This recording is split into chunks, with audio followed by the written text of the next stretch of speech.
Hello students. तो आज हम बात करने वाले हैं हमारे पॉलीमर वाले चैप्टर की लास्ट टॉपिक की। पॉलीमर के लास्ट टॉपिक की हम बात करने वाले हैं। आज हम आखिरी पड़ाव पे पहुंच गए हैं। कुछ स्पेसिफिक दो चार छोटे मोटे टॉपिक्स को छोड़कर हमने लगभग सारे टॉपिक्स कवर कर दिए हैं। तो आज हम बात कर रहे हैं पॉलीमर का last topic, biodegradable and non biodegradable biodegradable की बात करने वाले हैं, राइट। तो चलिए तैयार हो जाइए। नॉन बायोडिग्रेडेबल पॉलीमर्स, तो इनको स्टार्ट करने से पहले एक छोटी सी टर्म आपके बुक में दे रखी है, उसको समझ लो। बड़ी इजी है, पढ़ रखी है आपने। बायोपॉलीमर कुछ भी नहीं है, आपने बायोपॉलीमर की जगह पर पढ़ लिया नेचुरल पॉलीमर। एक ही बात है। मतलब नेचुरल पॉलीमर या बायोपॉलीमर क्या है? जो हमें कहाँ से मिलते हैं? नेचर से मिलते हैं। नेचर का मतलब प्लांट या फिर एनिमल, करेक्ट। तो ये जो है हमारे पास नेचर से आते हैं और इन्हें हम कंजप्शन भी करते हैं। मतलब ये हमारे ग्रोथ और डेवलपमेंट के लिए क्या होते हैं? यूज़फुल होते हैं। Useful for growth and development. और इसका अगर सबसे बढ़िया एग्जांपल बताऊं, जो आपके काफ़ी सुनने में आ रखा होगा, प्रोटीन जो है। और ऐसे बहुत सारे प्रोटीन ही क्यों, बहुत सारे प्रोटीन हो गया, पॉलीसैकेराइड्स हो गए। पॉलीसैकेराइड्स में कौन? जो भी स्टार्च है, सेल्यूलोज है, वो सब पॉलीसैकेराइड में आ जाते हैं, है ना। आपके न्यूक्लिक एसिड्स है, जिनसे मिलकर हमारी सेल का जेनेटिक मटेरियल बनता है, वो लिपिड्स। और ये सब कुछ किस में आ जाते हैं? बायोपॉलीमर में आ जाते हैं। आपकी 12th क्लास में एक चैप्टर है बायोमोलेक्यूल, उसमें आपको इन्हीं के बारे में थोड़ा बहुत डिस्कशन करने को मिलेगा। तो ये सब क्या है? बायोपॉलीमर है, जो हमारी बॉडी के लिए इसेंशियल होते हैं। तो बायोपॉलीमर बिल्कुल एक नेचुरल पॉलीमर हो गया। अब हमारी टर्म की बात करें, जो हमारा टॉपिक है बायोडिग्रेडेबल पॉलीमर, है ना। तो बायोडिग्रेडेबल और बायोपॉलीमर में फ़र्क है। मतलब बायोपॉलीमर, ठीक है, कंफ्यूज ना हो उसके लिए बताया जा रहा है। बायोडिग्रेडेबल पॉलीमर्स क्या है? ये पहली बात तो दे कैन बी नेचुरल और सिंथेटिक। पहली बात तो ये दिमाग में रख लो, कहीं किसी के दिमाग में ये ना आ जाए कि बायोडिग्रेडेबल पॉलीमर में सिर्फ बायोपॉलीमर ही आते हैं। बिल्कुल नहीं, ये नेचुरल भी हो सकते हैं, सिंथेटिक। इसका मतलब एक क्लियर हो गया कि इसका बायोपॉलीमर से कोई मतलब नहीं है। तो ये क्या है? सबसे बड़ी बात, they can be they can be degraded to small molecules by bacteria और माइक्रो ऑर्गेनिजम्स। क्या समझे? देखो नाम से समझ में आ रहा है। बायो मतलब जो भी अपने पास में नेचुरली जो भी डिग्रेड करने के लिए मटेरियल होता है, बैक्टीरिया हो गया, फंगस हो गया। और डिग्रेडेबल मतलब ऐसे पॉलीमर जो नेचर द्वारा, मतलब जिनको नेचर डिग्रेड कर सकती है, वो किस में आ जाते हैं? बायोडिग्रेडेबल पॉलीमर में आ जाते हैं। और ये एक तरह से एनवायरमेंटल क्या हो जाते हैं? एनवायरमेंटल फ्रेंडली हो जाते हैं। एनवायरमेंटल फ्रेंडली हो जाते हैं ये पॉलीमर्स। मतलब ये हमारे नेचर को कोई नुकसान नहीं पहुंचाते हैं। नेचर इनको आसानी से डिग्रेड कर सकती है। माइक्रो ऑर्गेनिजम्स या बैक्टीरिया इनको डिग्रेड कर सकते हैं। और इसका एग्जाम्पल अगर कोई पूछे तो मोस्ट इम्पोर्टेंट एग्जाम्पल हमको जो याद रखना है वो है PHBV।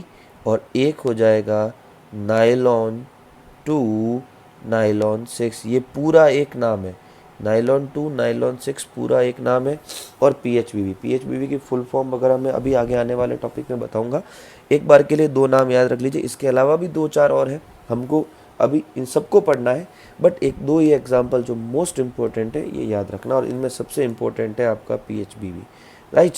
तो ये क्या है, ये वो पॉलीमर है जिनको नेचर डिग्रेड कर सकती है। आई बात समझ में, ठीक है। इसके अलावा एक है पॉलीलैक्टिक एसिड, ये भी पढ़ने वाले हैं। एक आप पढ़ने वाले हो पॉलीकैप्रोलैक्टोन, आपने कैप्रोलैक्टम पढ़ा है, अभी हम पढ़ रहे हैं पॉलीकैप्रोलैक्टोन। और एक लास्ट हो जाएगा पीजीए, पॉलीग्लाइकोलिक एसिड। अब हमारे चैप्टर में ये 6 के 6 पॉलीमर डिस्कस करने हैं।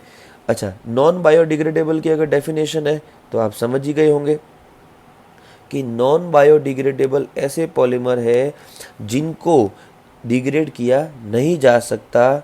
हम लिखेंगे can't be degraded by nature. इन्हें नेचर डिग्रेड नहीं कर सकती, मतलब ये कोई माइक्रो ऑर्गेनिजम्स वगैरह से डिग्रेड नहीं हो सकते, तो ये हमारे लिए क्या हुए, इको फ्रेंडली नहीं हुए, एनवायरमेंटल फ्रेंडली नहीं हुए, ये नुकसान पहुंचाते हैं। और अगर इनके एग्जाम्पल की बात करें तो सबसे हजार्डस, सबसे बड़ा एग्जाम्पल जो है वो है पॉलीइथाइलीन, मतलब पॉलीथीन। दूसरा बेकेलाइट, ठीक है। उसके अलावा टेफ्लॉन, कल ही पढ़ा था, ठीक है। मुझे चलो एग्जाम अभी कमेंट बॉक्स में बता दीजिए, टेफ्लॉन का सबसे बड़ा यूज़, सबसे इम्पोर्टेंट यूज़ अभी बताइएगा।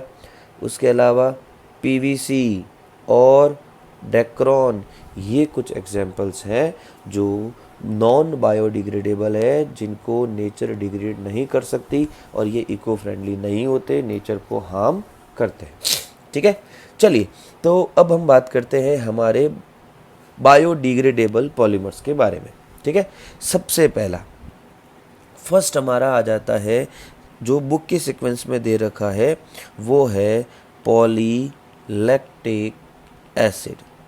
क्या है, पॉलीलैक्टिक एसिड, PLA। तो कुछ छोटी छोटी चीज़ें जो आपकी पढ़ रखी है और बतानी है यहाँ पे ज़रूरी, वो है ये एक थर्मोप्लास्टिक पॉलीमर है।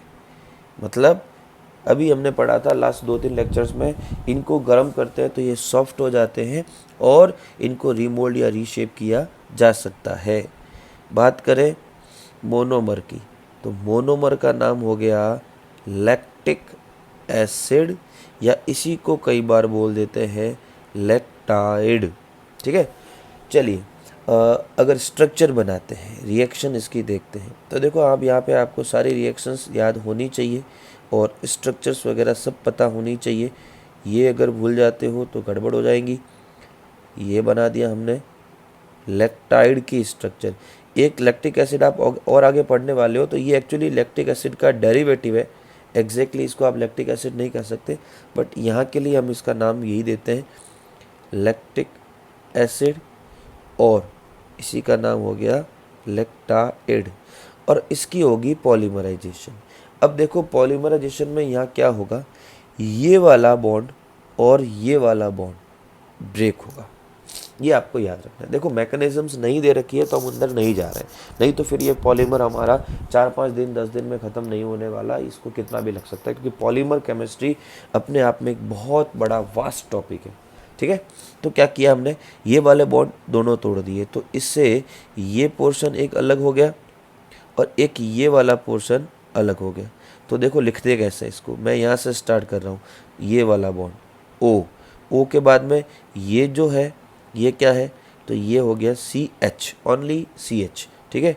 उसके बाद में एक लगा हुआ है CH3, फिर उसके आगे C डबल बॉन्ड O, और यहाँ आ गया ये वाला, ख़त्म।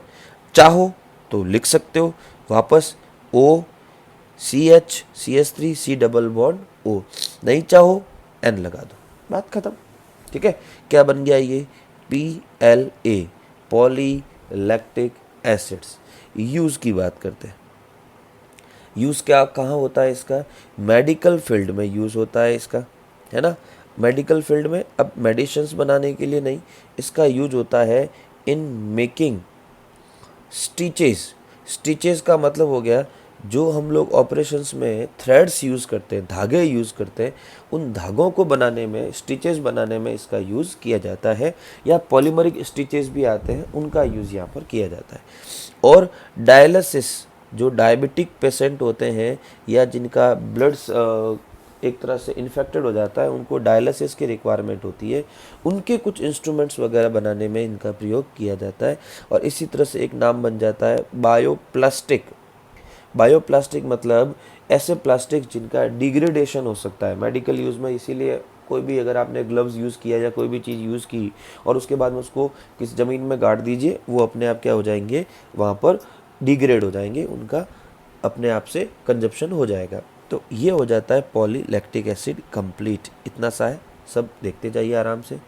नेक्स्ट है पॉली कैप्रोलैक्टोन। मैं बार बार ये वर्ड पे जोर दे रहा हूँ, पॉलीकैप्रोलैक्टोन। नाम में शॉर्ट फॉर्म बन जाती है PCL। ठीक है, क्या है ये एक पॉलीएस्टर है। ये एक पॉलीएस्टर है। इनका मेल्टिंग पॉइंट क्या होता है, बहुत लो होता है, इनके पास लो मेल्टिंग पॉइंट है। तो इसकी जो मोनोमर यूनिट हो जाती है वो हो जाती है कैप्रोलैक्टोन। आपकी बुक में शायद इसको थोड़ा सा दे रखा है डिफरेंट, कैप्रोलैक्टम लिख दिया होगा, तो वो आप देख लेना। क्या है इसका? कैप्रोलैक्टोन। इसकी क्या हो गई? मोनोमर यूनिट हो गई। बात करते हैं स्ट्रक्चर की, तो ये आपके सामने आ रही है इसकी स्ट्रक्चर। ध्यान से देखें। देखो, बनाने में कई बार बहुत तकलीफ़ हो जाती है, बच्चा नहीं बना पाता। आप इसके कार्बन्स को ज़रूर काउंट रखें। देखो 1 2 3 4 5 एंड 6 कार्बन है और 7th पोजीशन पे ऑक्सीजन है। ठीक है, और यहाँ पर लगा रखा होता है डबल बॉन्ड O। जैसा है वैसा ही रखना है, आपको चेंज नहीं करना है। ठीक है, अब यहाँ पर जो क्लीवेज होगा वो ये वाला बॉन्ड क्लीवेज होगा, राइट। तो स्ट्रक्चर बन जाएगी। मैं यहाँ से स्टार्ट कर दूँ अगर, तो यहाँ पर सबसे पहले O, फिर देखिए 5 CH2 को कंबाइन लिख दिया, कोई बड़ी बात नहीं है। और 6th वाला जो कार्बन था डबल बॉन्ड O वाला, उसको हमने यहाँ जोड़ दिया। नाम हो गया यहाँ पे पॉलीकैप्रोलैक्टोन। कैप्रोलैक्टोन, राइट। तो ये आपके पास आ गया पॉलीकैप्रोलैक्टोन की स्ट्रक्चर। इसका यूज़, मोस्ट इम्पोर्टेंट क्वेश्चन आ रखा है, कहाँ होता है? For making controlled drug release capsule. Controlled drug release capsule, समझ लीजिए इसको। क्या है कंट्रोल ड्रग रिलीज कैप्सूल? जितने भी आप कैप्सूल्स लेते हो, जितने भी मार्केट में कैप्सूल्स आते हैं, उसमें से अधिकतर जो कैप्सूल्स है वो इसी पॉलीमर के बने होते हैं। क्या मतलब? ये बॉडी में जाके अपने आप गल जाते हैं, अपने आप मेल्ट हो जाते हैं। और कंट्रोल ड्रग रिलीज का मतलब कैप्सूल्स का यूज़ बेसिकली इसीलिए किया जाता है कि उनमें एक प्रिसाइज्ड अमाउंट का मेडिसिन डालकर आपकी बॉडी में भेजा जाता है। इसीलिए आपको अगर ड्रग का एक कंट्रोल्ड अमाउंट बॉडी में भेजना है तो उसके लिए किसी ऐसे पॉलीमर की रिक्वायरमेंट होगी जिसमें उस मेडिसिन को पैक करके भेज दिया जा सके। तो एक ही इसका एग्जाम्पल, ये ही यूज इसका सबसे इम्पोर्टेंट है। कंट्रोल्ड ड्रग रिलीज के अंदर इस पॉलीमर का यूज़ किया जाता है। थर्ड नंबर जो हमारा है वो है polyglycolic acid. Polyglycolic acid, right. PGA, polyglycolic acid या PGA इसका नाम हो जाता है। ये क्या है? ये एक लीनियर पॉलीमर है। ठीक है, पॉलीएस्टर है ये, राइट। क्या है इसका मोनोमर का नाम? तो मोनोमर का जो नाम है वो है glycolic acid. Just a minute, glycolic acid. या इसको क्या बोलते हैं, ग्लाइकोलाइड भी बोलते हैं। क्या बोलते हैं इसको, ग्लाइकोलाइड भी बोलते हैं। बात करते हैं इसके स्ट्रक्चर की, तो इसका जो पॉलीमराइजेशन है वो किस तरह से होगा, यहाँ डबल बॉन्ड हो, ये ओ, बिल्कुल जैसे अभी आपने जो PLA पढ़ा था, और PLA में फ़र्क बस इतना था कि यहाँ वाले कार्बन पर दो दो CH3 लगे हुए थे, एक के पास एक CH3 था। यहाँ पर आपके पास में CH3 वगैरह कुछ भी नहीं है, बस बात ख़त्म। तो ब्रेकिंग, बॉन्ड ब्रेकिंग सेम उसी मैनर में होगी। तो ये लीजिए आपके पास आ गया OCH2 C double bond O, और आगे और लगाना चाहो तो लगा दीजिए, बाकी ज़रूरत हमको है नहीं, है ना। बस ये क्या हो गया, पॉलीग्लाइकोलिक एसिड PGA। तो इसका भी यूज कुछ कॉमन है। क्या कॉमन है इसका यूज़, तो वही, एक तो ये स्ट्रॉन्ग फाइबर्स बनाने में यूज़ होता है, स्ट्रॉन्ग फाइबर्स बनाने में यूज़ होता है, और सबसे अच्छी बात है ये वाटर सल्यूबल होते हैं, मतलब पानी के टच में आते हैं ये क्या हो जाते हैं, सल्यूबल हो जाते हैं। इनका भी यूज़ कई जगह पे स्टिचेस की फॉर्म में किया जाता है, और स्टिचेस स्पेशली कौन से, ऑटोमेटिकली या ऑटो डिज़ोल्विंग स्टिचेस जो होते हैं, जो ऑटो डिज़ोल्व, अपने आप डिज़ोल्व हो जाते हैं, उन स्टिचेस में इसका प्रयोग किया जाता है। ठीक है, नेक्स्ट हमारा है जो सबसे इम्पोर्टेंट, मैं बार बार बोल रहा हूँ, PHBV। क्या है, PHBV, और फुल नेम ज़रूर याद रखें, मोस्ट इम्पोर्टेंट है इसका फुल नेम। क्या है, पूरा नाम ध्यान से सुनना, पॉली हाइड्रोक्सी ब्यूटायरेट को, पूरा नाम अभी तक चल रहा है बीटा हाइड्रोक्सी वैलेरेट, ये इसका पूरा नाम जरूर याद रखना पड़ेगा। और ये इसका कॉमन नेम है, पॉपुलर नेम है, IUPAC नेम नहीं है। ठीक है, तो क्या हुआ, ये पॉली हाइड्रोक्सी ब्यूटायरेट को बीटा हाइड्रोक्सी वैलेरेट। यहाँ जो ये को वर्ड है, ये शो करता है कि ये एक कोपॉलीमर है, इसके अलावा इसका कोई दूसरा रोल नहीं है। तो यहाँ पर जो CO वर्ड जो है वो इसको एक कोपॉलीमर के बारे में बात करता है। बात करते हैं इसके मोनोमर की, तो मोनोमर दो है, कोपॉलीमर का मतलब दो मोनोमर होंगे। तो पहला मोनोमर है 3 हाइड्रोक्सी ब्यूटेनोइक एसिड, ये इसके IUPAC नेम हो जाते हैं। और एक हो जाता है 3 हाइड्रोक्सी पेंटेनोइक एसिड, ये भी इम्पोर्टेंट लगा देना। ये पूरा का पूरा PHBV पूरा का पूरा इम्पोर्टेंट है, ज़रूर याद रखें। बात करते हैं इसकी, कि इसके मोनोमर की स्ट्रक्चर या इसकी रिएक्शन की बात करते हैं। ठीक है, तो देखो मेरा लिखने का तरीका कुछ चेंज कर दूंगा मैं, क्योंकि मुझे इसकी रिएक्शन करवानी है। तो मैं OH को यहाँ लिख रहा हूँ CH CH3 CH2, और यहाँ मैंने लिख दिया C double bond OH plus, दूसरा आ गया वापस यहीं पर OH, ये CH, यहाँ मैंने लिख दिया CH2 CH3, ये हो गया CH2 और COOH, या अपन इसको वापस वही इसी तरह से लिख देते हैं, डबल बॉन्ड OH। देखो दोनों के दोनों, ये है 3 हाइड्रोक्सी ब्यूटेनोइक एसिड, राइट, और ये है 3 हाइड्रोक्सी पेंटेनोइक एसिड। देखो कोई फ़र्क नहीं है, बस मुझे थोड़ा इसको सेटल करना था, इसलिए सेटल किया है। ये 1 2 3 4 5, तो ये पेंटेन बन गया, 1 2 3 और 4, ये हो गया ब्यूटेन। ठीक है, अब मैंने क्यों किया ऐसा, तो डायरेक्ट बॉन्ड बनाने के लिए। अब देखो आपको एक चीज़ देखनी है, ये है कार्बोक्सिलिक ग्रुप और ये है अल्कोहलिक ग्रुप। ठीक है, तो यहाँ से जाएगा OH, सॉरी यहाँ अल्कोहल का जाएगा आपका H, और यहाँ से चला जाएगा OH, क्योंकि हमको बनाना है पॉलीएस्टर। और पॉलीएस्टर के लिए मैंने आपको बताया था कि आपको अल्कोहल का हमेशा H और कार्बोक्सिलिक का हमेशा OH भेजना है। तो यहाँ से चला जाएगा H और यहाँ से चला जाएगा OH और इसमें से H2O's निकल जाएंगे बाहर और पीछे जो बच जाएगा OCH CH3 CH2 C double bond O, ये वापस CH और इसको मैं C2H5 लिख देता हूँ। फिर यहाँ पर आ जाएगा CH2 C double bond O और ये आ गया N।